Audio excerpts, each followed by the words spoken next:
Anybody know what this is? Mountain bike? This is an adrenaline rush. Ah. And I don't know about you, but I like an adrenaline rush. So this summer, you might be looking for a new and exciting sport to try out. I've been mountain biking for the past 12 years, and about 4 years ago, I came across the sport of freeride mountain biking, and I was hooked. Freeride mountain biking is an extreme sport where you build your own trails that consist of large jumps, road gaps, wood features, and kind of whatever else you can think of to make it exciting and adrenaline-filled. Today, I will be talking to you a little bit about the bikes that are used in the sport, specifically the frame and the rear suspension.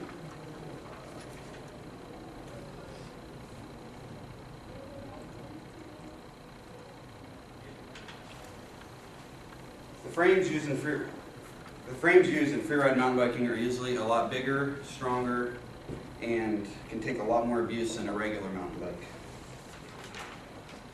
This bike here, right here, is a DBR Strike 06. It's a Diamondback. And according to Diamondback Bicycles, the manufacturer, the frame is made of 7005 aluminum, which pretty much means it's really strong, but still pretty light, so it's not real heavy.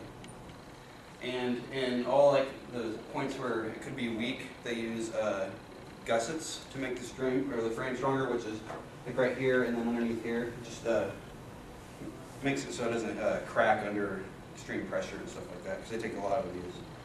And then on the all the joints of the bike, with the rear suspension, they're all, I can show you up on the board here, they have sealed bearings, and the sealed bearings keep out all the dirt and water and anything that will make it so it's not as smooth. So then they last quite a bit longer.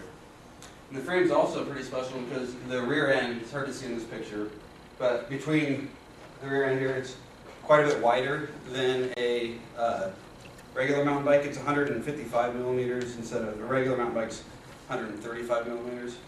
It keeps it stable at high speeds and quite a bit stronger, and in cornering it also helps out. And it allows for a 12 millimeter rear axle. The rear wheel actually bolts on using an axle instead of like a standard quick release on a bike. And then this is a long travel frame.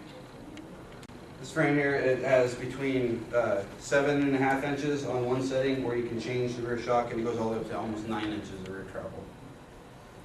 So now that you have a nice, strong, beefy bike, you need a nice, strong suspension to go with this bike.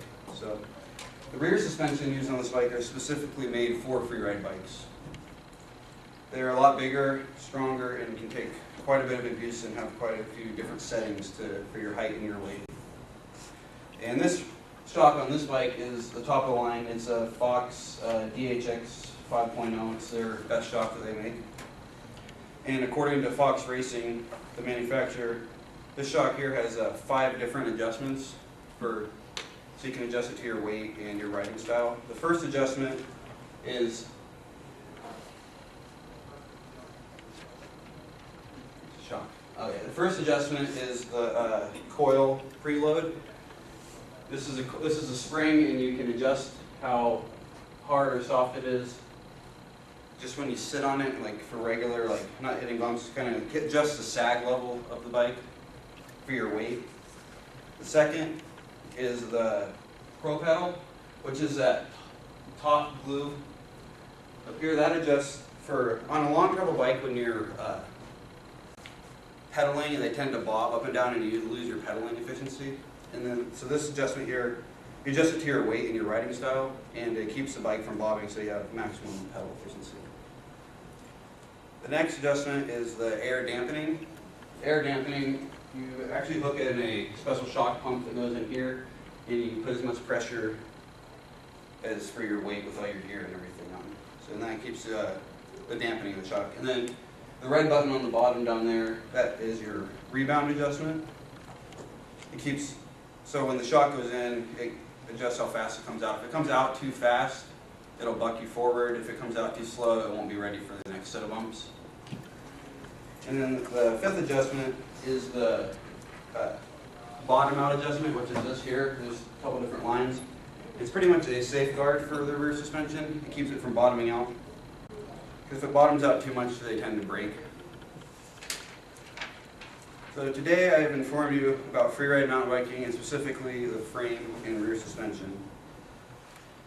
So if you're interested in an adrenaline-packed sport, freeride mountain biking, freeride mountain biking, you should try it out. Most ski resorts rent out bikes, which is great because it's a less expensive way to try out the sport. See if you want to get into it. And today I'm going to end with a quote from Jamie Hewson, the director of Collective Freeride Films.